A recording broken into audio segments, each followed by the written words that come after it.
Ajá, Gabriel Vera de este lado. El día de hoy les voy a explicar un poquito sobre la práctica 10 que habla sobre curvas de titulación ácido-base. ¿Ok? Esta práctica comienza con algo muy interesante y es la pregunta del millón. ¿Qué es una curva de titulación ácido-base? ¿Ok? O sea, ¿qué es una curva de valoración?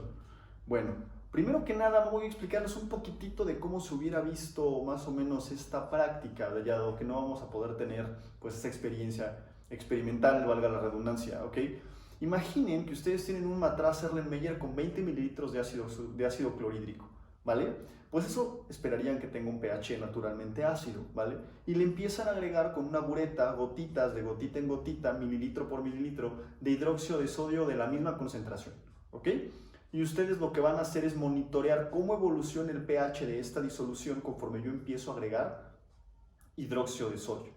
Y al final, con todos esos datos de volumen agregado y pH, ustedes lo que hacen es graficar el pH de la disolución, o bueno, de la mezcla de reacción, como función de el volumen agregado. Bueno, pues eso justamente es una curva de titulación o una curva de valoración. Y más o menos tiene la siguiente forma, es decir, pongo el pH como función del volumen de titulante añadido. Y esta es una curva de titulación, o la forma de una curva de titulación de un ácido monoprótico, ¿ok? ¿Por qué digo que es un ácido? Porque el pH inicial está muy cercano al cero. Si yo estuviese tratando con una base, pues el pH inicial sería básico y conforme yo empiece a agregar ácido, poco a poco se va a empezar a acidular. De hecho, la curva de valoración de una base es perfectamente el espejo de esta. O sea, nada más esta parte la pasan para acá y esta parte la pasan para allá, como si le pusieran un espejo. Empiezo en un pH básico y poquito a poquito se va acidificando. Después es el punto de equivalencia, ahorita les explico un poquito más sobre el punto de equivalencia y todo eso, y terminaría yo en un pH ácido, ¿vale? Puedo tener toda clase de curvas de titulación. Puedo tener un ácido fuerte con una base fuerte con un ácido débil, dos débiles, siempre y cuando sean especies químicamente opuestas, o sea, un ácido con una base, ¿ok? O en el caso de que yo tuviera un ácido muy fuerte con otro ácido, pues técnicamente el otro ácido pudiese estar trabajando como una base, ¿ok? Y pues eso no tiene nada, no tiene absolutamente nada de malo y tampoco nada de extraño en la química, ¿ok? ¿Vale? Entonces, bueno, esa es la típica forma de una curva de valoración, ¿vale? Y su comportamiento, como les decía, mucho depende de la naturaleza intrínseca del ácido y de la base. Por ejemplo, si yo tuviese un ácido que tiene más de un protón, por ejemplo, un ácido sulfúrico, un ácido fosfórico o un ácido cítrico, ¿okay? Yo tendría uno de estos escalones por cada protón que pueda aceptar o que pueda donar mi especie, ya sea un ácido o una base. ¿Ok? ¿Dudas hasta aquí? Espero que no. Y si no, podemos repetir el video, me pueden mandar un correo. Después, la siguiente pregunta es una gráfica. ¿Ok? Y es una gráfica donde les piden suponer que tienen 20 mililitros de ácido clorhídrico 0.1 molar y le van agregando mililitro por mililitro o de tantos en tantos mililitros de hidróxido de sodio de la misma concentración. Y les pide que calculen varias cosas. Esa gráfica, de hecho, la tengo aquí. Es el volumen de hidróxido de sodio agregado de la misma concentración, el volumen total que surge de sumar volumen inicial más volumen final. Para esto se requieren, este valor primero es muy importante porque también se le conoce como factor de dilución, ¿ok? Y es un error típicamente común en todos los estudiantes que están tratando de hacer curvas de valoración teóricas, porque conforme yo empiezo a agregar hidróxido de sodio, ¿ok? El volumen final empieza a aumentar, no es lo mismo los 20 mililitros que yo tenía al inicio de mi titulación, que ya al final, después de que le agregué otros 20 mililitros de hidróxido de sodio, el volumen ya son 40 mililitros. Si bien la cantidad de sustancia es independiente del volumen, la concentración no lo es. Y como nosotros estamos graficando pH, es muy importante conocer la concentración, pues el pH no es otra cosa más que el cologaritmo de la concentración de iones hidróneo o de protones, ¿ok? Dicho de otra manera. Entonces, no es lo mismo que yo tenga un mol de protones en 10 mililitros que un mol de protones en 20 mililitros. ¿Ok? La cantidad de sustancia es la misma, la concentración es la mitad y por tanto el pH es distinto. Entonces, por eso es muy importante siempre conocer el volumen total. Pero para conocer el volumen total yo tengo que suponer volúmenes aditivos y eso no es necesariamente cierto.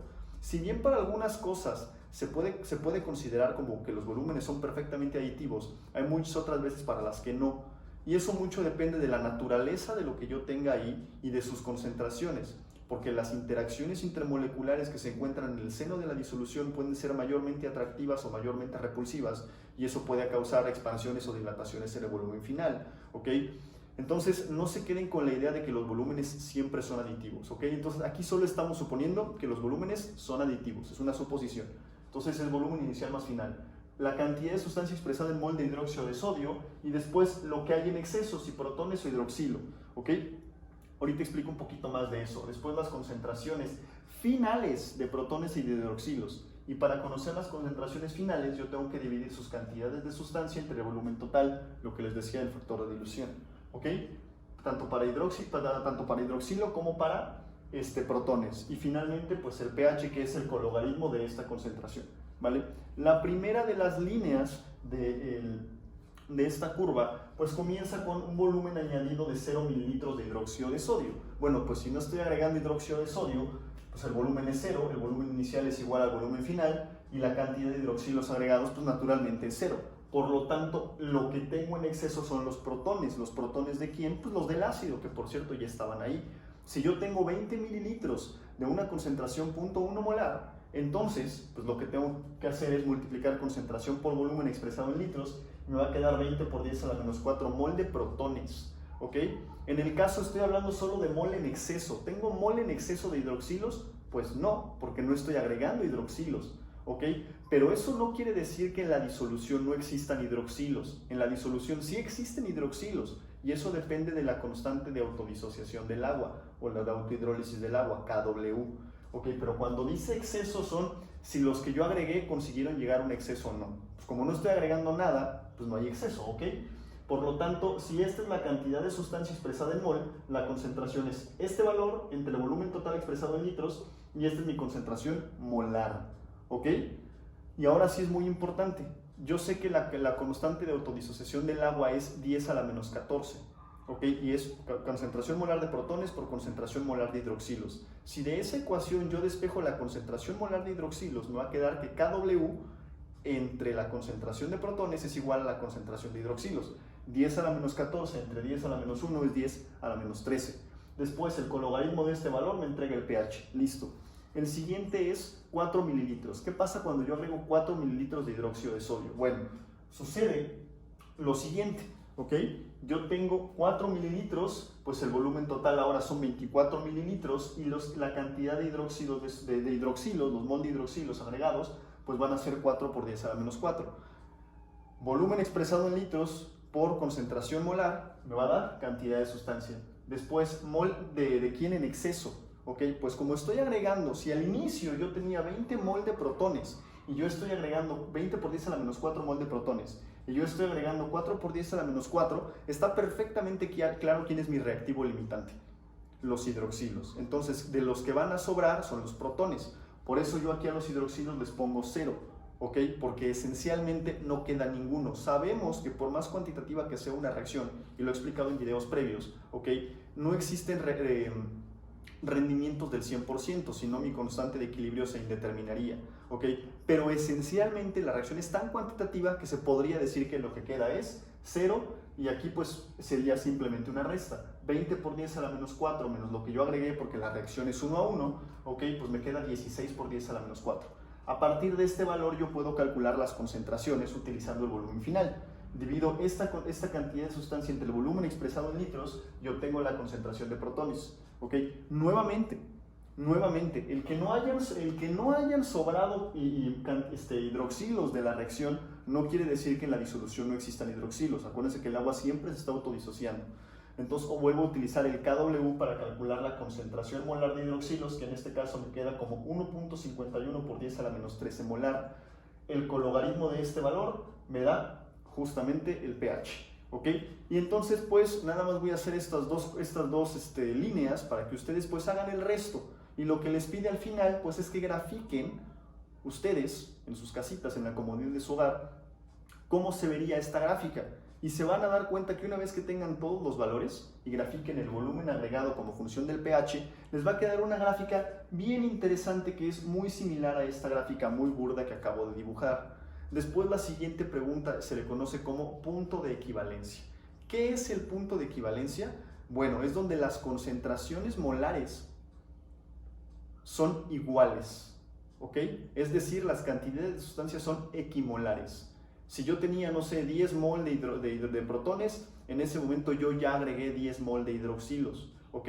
Ese se le conoce como punto de equivalencia, ¿vale? Donde las cantidades de sustancias son equimolares, ¿ok? Hay equimolaridad, algunas personas lo dicen de esa manera, son un poco extraños, ¿no? Entonces, para una curva de titulación ácido fuerte con base fuerte, ¿ok? Si son monopróticos, ese pH, el pH al punto de equivalencia donde las concentraciones son equimolares, es igual a 7, ¿ok? Pero en el caso de que yo esté titulando, por ejemplo, un ácido fuerte con una base débil, o yo tenga alguno de las otras cosas de fuerza débil o fuerza media o cualquier otra cosa, el pH no va a ser 7. No se casen con esa idea de que el punto de equivalencia, el pH siempre es 7. El pH en el punto de equivalencia está impuesto por las especies que predominen en ese equilibrio, ¿ok? Como en este caso, en este equilibrio, las especies que predominan es cloruro de sodio, que no tiene acidez o basicidad, y agua, ¿ok? Pues técnicamente el pH va a ser neutro. Pero en el caso de que yo tuviera, por ejemplo, ácido acético y lo estuviera titulando con hidróxido de sodio, en el punto de equivalencia lo que predomina es acetato de sodio y agua. Y el acetato de sodio es una base débil que va a imponer un pH ligeramente básico, ¿ok? Entonces el punto de equivalencia en esta titulación será diferente al 7, ¿ok? ¿Sí va quedando más o menos? Los dejo un ratito para que hagan un poquito los ejercicios y regreso con más. Ajá, he vuelto. Después, la siguiente pregunta es, ¿qué es una neutralización? Pues no es otra cosa más que la reacción de una especie química con carácter ácido-base con su opuesto en términos de comportamiento químico para llevarla a un pH neutro. Es decir, si yo tengo una base, es hacerlo reaccionar con un ácido. Si yo tengo un ácido, es hacerlo reaccionar con una base hasta llegar a la neutralidad. Eso es una reacción de neutralización. Es una reacción entre un ácido y una base de cualquier fuerza. Entonces, de alguna manera podríamos decir que las reacciones que estamos haciendo ahorita son, bueno, que hubiéramos estado haciendo en este momento, ¿qué me pasa? Ok, son reacciones de neutralización, ¿vale? Después, la siguiente pregunta es que deduzcamos una ecuación famosísima en el mundo de la química. Es la ecuación de Henderson y Hasselbalch, una de las ecuaciones más fundamentales en la química analítica, junto con la ecuación de Gaston Charlot, que por cierto publicó en su libro en 1963 o 64, ok, 64, ¿vale? Y que por cierto se considera como el padre de la química analítica. Un pequeño paréntesis, y eso es para hacer mención a uno de los mejores profesores que la Facultad de Química ha tenido, es el doctor Alain Marcel Carré-Torrent, que quien por cierto fue, hasta donde tengo entendido, alumno del doctor Gaston Charlot, y fue quien trajo la química analítica en México. Desgraciadamente el doctor Carré pues ya se retiró, se encuentra descansando, donde quiera que se encuentre, descansando en su hogar o en alguna playa, no lo sé. Y pues bueno, aprovecho esta pequeña pausa para mandarle un cordial saludo si en algún momento ve este video. Una gran persona, una persona de la que aprendí mucho, y bueno, ahora les comparto un poquito de esa sabiduría. Entonces, pues bueno, la deducción de eso viene de una reacción ácido-base, de disociación ácida. Yo tengo un ácido genérico HA que se disocia en protones y su base conjugada, de acuerdo a la teoría de ácidos y bases de Bronsted-Lowry, que no es otra cosa más que una generalización de la teoría de Arrhenius, ¿ok? Entonces, yo a partir de aquí puedo proponer una constante de equilibrio. En este caso yo la llamo constante de acidez, pues porque es un ácido, ¿ok? O en el caso de que se tratase de una constante de hidrólisis básica, pues yo le llamaría una Kb, ¿ok? De hecho, y solo para no dejar ese hueco, ¿qué pasaría si yo tuviera una base? Bueno, pues una base representada con la letra B reacciona con agua para formar la base, el ácido conjugado y hidroxilos, ¿ok? Y bueno, eso sería una constante de hidrólisis básica. En este caso, regresamos al punto, yo tengo una constante de acidez y yo sé que cuando digo un P es aplicar el cologaritmo, o sea, el menos logaritmo de lo que sea.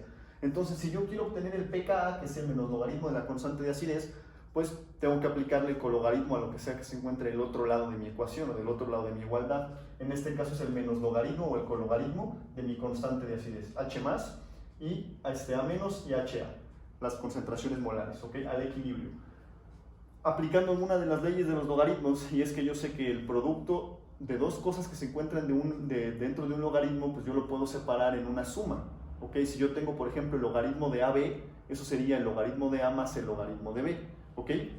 Entonces, pues se respeta el signo porque es una suma y me quedaría como el menos logaritmo de la concentración de protones menos el logaritmo de la concentración molar de la base conjugada entre el ácido. Lo estoy separando de esa manera bien mañosa, porque yo ya sé que el cologaritmo de la concentración de protones es el pH. Si ustedes se fijan en su protocolo, les están pidiendo llegar a esa ecuación, la ecuación de Henderson-Hasselbalch. Aquellas personas que nos estén viendo y que no tengan a la mano el protocolo de la Facultad de Química, ¿ok? Pues lo único que estoy haciendo es simplemente separar de manera mañosa, porque yo ya sé que esto es mi pH, está enmascarado el pH, entonces este es el pH. Solo aplico un poquito de álgebra si quiero despejar el pH, que es lo que me suele interesar, ¿ok? Entonces, pues este es el pH, aquí tengo el pKa, este lo paso sumando del otro lado, volteo la ecuación completa y me queda como que pH es igual a pKa menos el logaritmo de la concentración molar de la base entre la concentración molar del ácido. Y esta ecuación es sumamente importante para unos puntos interesantes de los que voy a hablar un poquito. Ya hacia el final del cuestionario de esta práctica, me empiezan a hacer varias preguntas muy interesantes, que de hecho, con todo lo que les comentaba en la parte anterior del video, ya tenemos herramientas suficientes para resolver prácticamente todo.